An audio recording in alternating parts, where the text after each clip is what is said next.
Hello everybody and welcome to the Online Sociologist. My name is Ryan. In this video, we're going to be exploring the definition of a social category as well as looking at some common social categories used in sociology today. We're going to be looking at the social categories of race, ethnicity, class, sex, gender, sexuality, and age. While these are some of the most common social categories, they nowhere come near close to the number of social categories in existence today. Moreover, while I do touch on different debates regarding the different types of social categories, this video is not meant to be exhaustive. Instead, this video is intended to be an introduction to how sociologists categorize and organize the social landscape to develop their own sociological toolboxes and carry out their own sociological studies.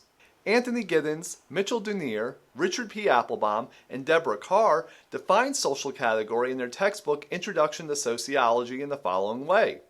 Quote, people who share a common characteristic but do not necessarily interact or identify with one another. Unquote. While these authors provide a strong foundation as to what a social category is, I want to dig a little bit deeper and expand on it. First, a social category, just like the characteristics that define it, do not exist in nature, but instead are social constructions. This means that they were created by a social group, claimed as true by that group, and maintained over time. Second, the quantity and quality of social categories are different both across societies as well as over time. Literally, anything can be construed as a social category, whether its distinctions are based upon one's occupation, musical taste, where they live, their political affiliation, or whether they're a dog person or a cat person. Also, what we think of as a social category, such as race in the United States, is not the same thing of what others might think of as race. Moreover, how we understand race in the US today is much different than our understanding a few decades ago. Third, the creation and maintenance of social categories is a process linked to power relationships within society. It is the powerful that get to construct what a social category is. Furthermore, those constructed social categories work to become the basis for and legitimation of inequality within that society. In other words, social categories become the premise of different forms of prejudice and discrimination within societies. So, let us begin in our definition and analysis of the social categories of race, ethnicity, class, sex, gender, sexuality, and age. The social category of race is a distinction constructed by powerful actors based primarily on a chosen or set of chosen characteristics shared by a group. These traits are usually but not always physical and can be anything from the pigmentation of one's skin color to facial features to hair type to stature. The construction and social implications of different racial groups have transformed over time and space. Many scholars see the historical origins of our modern conception of race arising with the discovery and colonization of the Americas in the 16th century. The subjugation and enslavement of indigenous peoples and African slaves were carried out not only through military force, but the social construction of racial categories and hierarchies. Here, skin color, hair type, and facial features became a distinguishing marker of one's place in society. Scientific thinkers from the Enlightenment through the early 20th century, and even some today, have sought to justify racial distinctions through empirical evidence and scientific theories. Such theories not only measure physical attributes to justify racial inferiority and superiority, but also so-called intelligence. It should be noted that despite the prevalence of such theories today, scientific racism as a whole has been discredited by the broader scientific and social scientific community as pseudoscience. I want to move on to another point and talk about how racial categories are constructed and legitimated by the federal government through the Census Bureau. The Census Bureau currently has 5 racial categories, and these categories are white, black or African American, American Indian or Alaska Native, Asian and Native Hawaiian or other Pacific Islander. The construction of racial categories began with the first census in 1790. However, the nature and types of social categories have changed over the years. This can be seen in the following chart produced by the census and which I have linked to in the description below. The social category of ethnicity is a distinction made between groups that is based on a variety of factors, including but not limited to national origins and ancestry, religion, and culture. Ethnicities can be confined to specific locales or spread throughout the globe. Ethnicities are usually identified by things such as religious customs, language, styles of dress, food preferences, as well as many more. The number of different ethnic groups in the United States, let alone the world, is innumerable and is based on several intersections. For one, ethnic enclaves are created by immigrant groups, whether it be the Hmong people originally from Southeastern Asia and who migrated here as political refugees following the Vietnam War, or Somali Americans who immigrated to the United States following the outbreak of civil war in their country in the early 1990s. Moreover, we see what the sociologist Mary Waters calls optional ethnicities by a mostly white third and fourth generation Americans. These individuals voluntarily adopt and celebrate an ethnic identity based upon their ancestry, whether it be German, Irish, or English, while still maintaining their whiteness. The optional ethnicity of these white Americans is very different from the enforced ethnicities of racial minorities such as Black Americans, Asian Americans, and American Indians whose ethnicities are highly structured by their racial categorization. Now, it should be noted that Hispanic and Latinos in the United States Census is not considered a racial category but an ethnic one. And the reason for this is that there's a wide variety of races that constitute Hispanic and Latino ethnicities that range from white, black, indigenous, and even Asian. The social category of class is a distinction made between people who have different amounts of money and status, as well as the power and culture those attributes bring. It should be noted that defining class distinctions is extremely difficult because different sociologists have different definitions. For example, Karl Marx, who's one of the most influential early theorists of sociology, noted that there were only two classes, the owner of the means of production and the non-owners. The early sociologist Max Weber differed from Marx.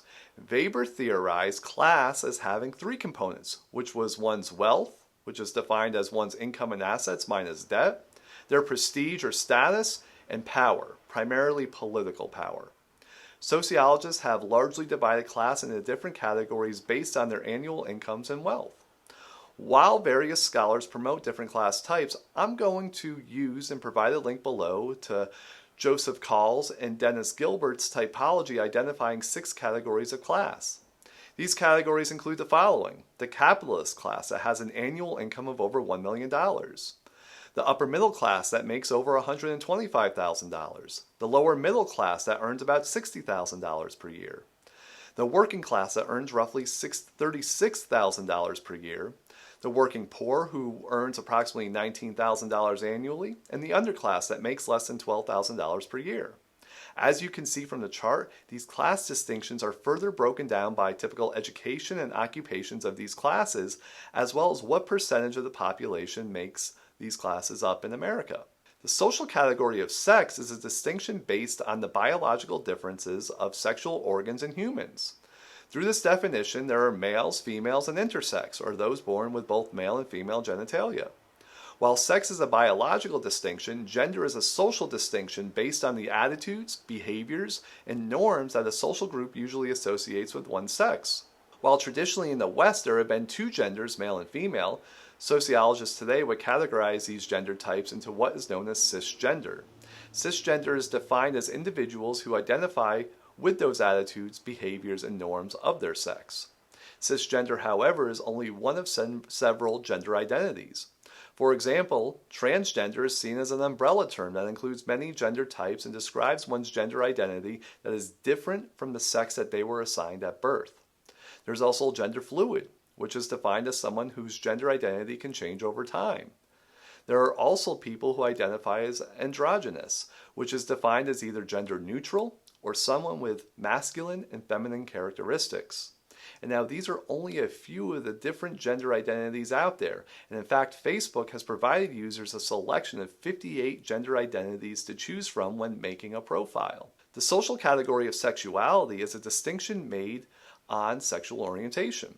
Sexual orientation is defined as a person's physical, mental, emotional, or sexual attraction to a particular sex. Like gender, there are a plethora of terms defining one's sexuality. There is heterosexuality, which is defined as an individual's sexual orientation to a person of the opposite gender. Homosexuality is considered an outdated term, but refers to a person's sexual orientation to someone of the same gender. In addition to these, there are numerous other orientations. Bisexuality is defined as a sexual orientation to multiple genders. There is asexual, or those with a sexual orientation, or those without a sexual orientation towards any gender. There's pansexual, or those who have a sexual orientation to any, regardless of their gender, sex, or sexuality. There's also sapiosexual, which describes a sexual orientation based on intelligence, rather than sex or gender. These are but a few of the different sexual orientations that are currently categorized today. The social category of age is a distinction made between people in different age groups. While age can be defined as how long someone has been alive, societies throughout time and space have categorized people through these different age groups. In other words, age is seen as a social construction. While there was little distinction between different age groups in the past, in today's society there are numerous age groups. In Anthony Giddens, Mitchell Dunier, Richard P. Applebaum, and Deborah Carr's book, Introduction to Sociology, age groups are broken down in the following categories: childhood, teenage years, young adult, midlife, and later life. Many of these categories are relatively new. The teenager or adolescent wasn't categorized until the passage of laws targeting child labor and mandatory schooling about 100 years ago. Moreover, new concepts are arising, such as the young adult or transitional adulthood, which marks the ages roughly between 18 and 28. It has been noted by sociologists that in high-income countries, the transition to adulthood is becoming more and more delayed, thus bringing forth this new concept. This is much different from other societies, where individuals are expected to contribute to the household at much younger ages. Moreover, different societies provide different reverence for different age groups. While in some societies, the elderly are greatly revered, in other societies, they are ignored.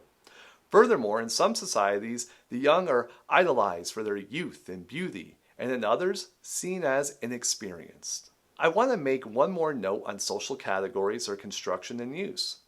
While sociologists have relied on categories for some time as objects of study, there is an increased call by many to transform the way that we use them.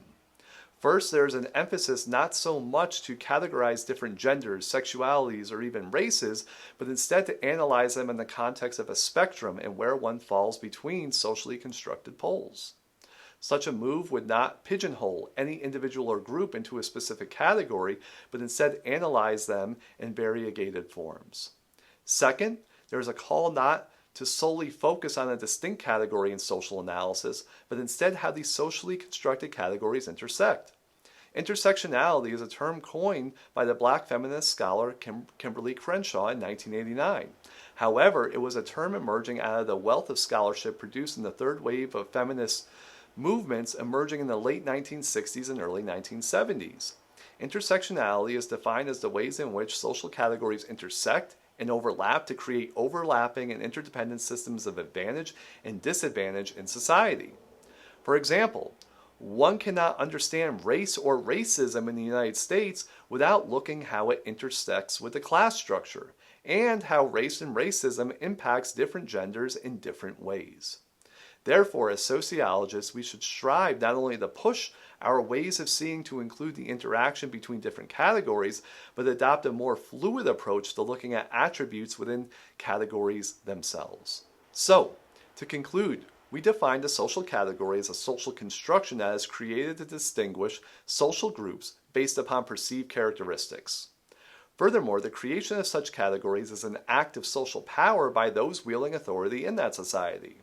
In many cases, the power that goes along in the creation of these social categories is used as a justification for that authority and the inequalities within that society. While many sociologists are dependent on categories for social analysis, there is also a move to be more inclusive of the range of identities within a singular category and acknowledge the intersection of these categories. So, let me know what you think in the comments below and if I missed anything. I want to thank you all for watching this video.